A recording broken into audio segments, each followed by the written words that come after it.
Okey, dalam video ni saya akan fokus kepada SN2 mechanism. Okey, so kita tengok contoh soalan.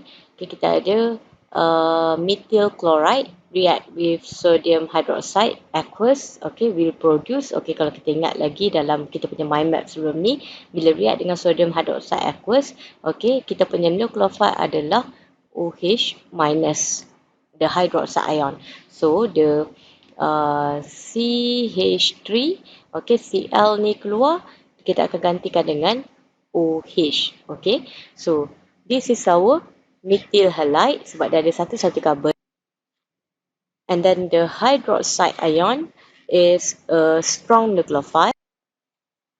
So kalau ingat balik order of reactivity towards SN2 mechanism, okay, so methyl halide ni sangat-sangat reactive towards SN2. Nak pula kita pakai strong nucleophile. So the mechanism for the SN2 reaction, dia hanya ada satu step sahaja di mana the transition state as our intermediate.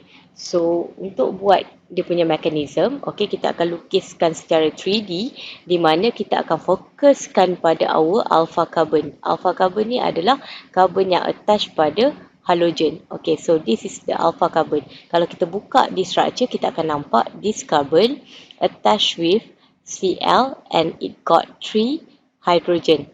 Okay, so dia macam ni lah.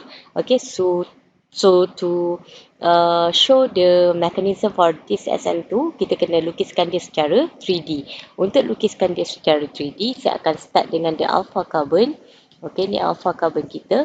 And then this carbon, okay, kita gunakan line here. Okay, kita attachkan dengan the halogen. Okay, sebelah kanan ni kita letak dia punya halogen. And then saya akan buat dulu these 3 other bonding. Okay, ni yang putus-putus, menunjukkan dia duduk kat belakang. And then kita ada yang gelap. Okay, line yang gelap ni pandangan hadapan. And then another one line, okay, dia berada pada plane lah, sama dengan this chlorine. Okay, so this carbon ni tadi dia attach pada one chlorine, and then we have another 3 hydrogen. So another 3 bonding ni sebenarnya dia bonded pada hydrogen lah. Okay, so since kita tahu this carbon is partially positive and then this halogen is partially negative, dia ada difference in electronegativity kan. Okay, and then since kita gunakan hydroxide ion from sodium hydroxide, okay, kita punya nucleophile dekat sini dia akan serang the alpha carbon from the back. Okay, so sebab itulah untuk SN2 mechanism, okay, the alpha carbon ni mesti dekat belakang dia ni tak crowded, tak ada bulky group supaya senang untuk nucleophile attack from the back. Okay, kalau ada bulky group, dia tak boleh undergo SN2 mechanism, dia akan jadi slow. Okay, so the hydroxide ion saya akan tuliskan sebagai macam ni. Okay, sebenarnya the negative charge ni sebenarnya pada oksigen. Okay, so apa yang berlaku, this hydroxide ion dia akan serang daripada belakang untuk memutuskan ikatan antara C dengan Cl ni akan terputus. Okay, so the first reaction ni, okay, bila nucleophile ni attack, okay, sebenarnya reaction ni sangat-sangat slow. Okay, reaction ni slow, di mana dekat sinilah, okay, kita akan determinekan dia punya rate. So kita tulis sebagai rate determining step. Okay, so ini yang kenapa dia ni adalah SN2 mechanism, dia second order. Okay, dia bimolecular nucleophilic substitution sebab ada dua molecules involved in the rate determining step. So kita ada haloalkane and also our nucleophile. Next, we will get a transition state as our intermediate. So untuk lukis transition state, okay, sama juga saya akan fokus on the alpha carbon and then saya buat dua dotted line kiri dan kanan. Okay, and then kita salin balik, kita punya another 3 bonding. Okay, yang putus-putus, yang gelap, and then another one, the plain one. Okay, di mana yang dekat sini, okay, kita salin je balik yang dekat belah kiri ni tadi. Okay, ada hydrogen, hydrogen and also hydrogen. But then here, Okay, so dekat sini yang putus-putus ni menunjukkan the bonding baru nak break and then another one baru nak form. Okay, yang nak break ni adalah dengan Cl and then yang baru nak form ni adalah dengan OH. Okay, kat sini jangan salah bonding pula. Okay, yang akan bonded dengan carbon adalah O, bukan H ya. Yang tak cukup ikatan ni adalah O. Okay, and then okay, tak siap lagi. Right, so dekat sini, okay, carbon ni partially positive, partially negative, and then we have the double dagger here, dua positive charge dekat sini. Okay, kena tunjuk, and then kita labelkan dia sebagai transition state. Okay, transition state. Okay, barulah dia hasilkan produk. Okay, kat sini barulah fast. Okay, dia akan hasilkan produk di mana kita akan buat dia mirror image dengan yang ini. Okay, so sama juga saya fokuskan on the alpha carbon. Saya buat dulu dia punya bonding, keempat-empat bonding. Okay, ada this one, then this one. Okay, so dekat sini kita tengok still ada the hydrogen, 3 hydrogen. But then, for our nucleophile dekat sini, okay, Cl ni akan ganti dengan OH. So, kita tengok kita punya produk ni tadi kan. Okay. And then, kita gantikan dengan OH. Alright. And then, what happened to the Cl? Okay. Dia akan jadi Cl minus. So, this is the SN2 mechanism. Okay. So, boleh try lah untuk yang lain. Nak satu lagi contoh. Saya bagi satu lagi lah contoh untuk SN2 mechanism.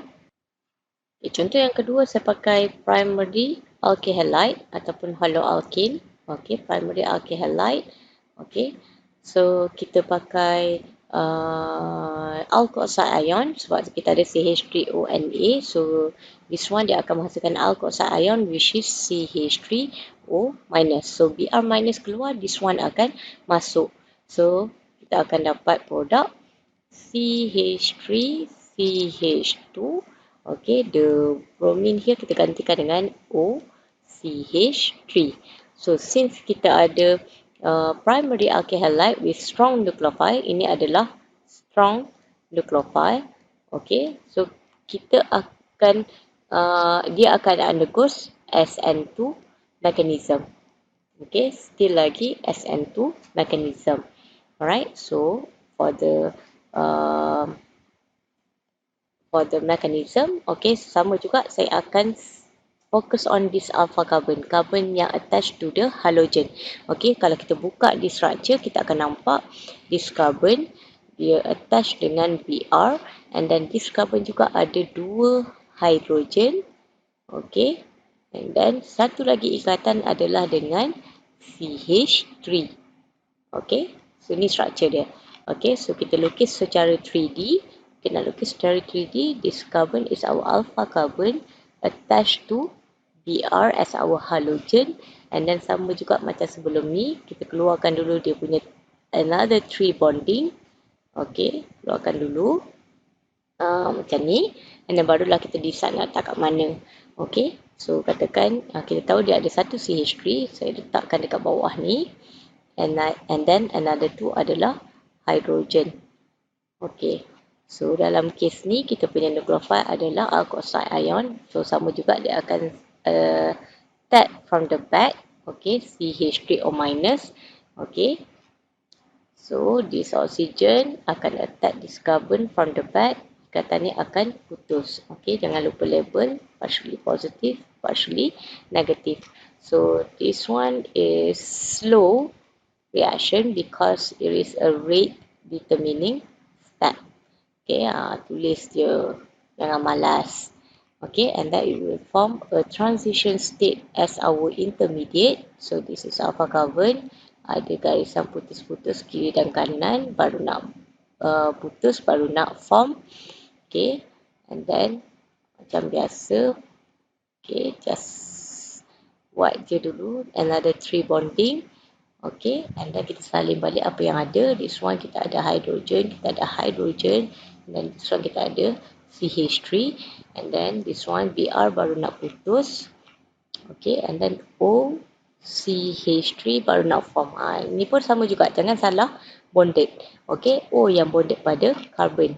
Okay, and then label it as partially negative, partially positive, partially negative. Okay, and then here the double dagger, label it as transition state. Okay, kita ada transition state. And fast. Okay, so we will have a mirror image of this compound. Okay, sama juga kita buat rangka dia je dulu. Okay, senang sikit. Okay, this one ada H, and then this one is CH3, and then our new nucleophile is OCH3. Okay, so kita dapat kita punya produk.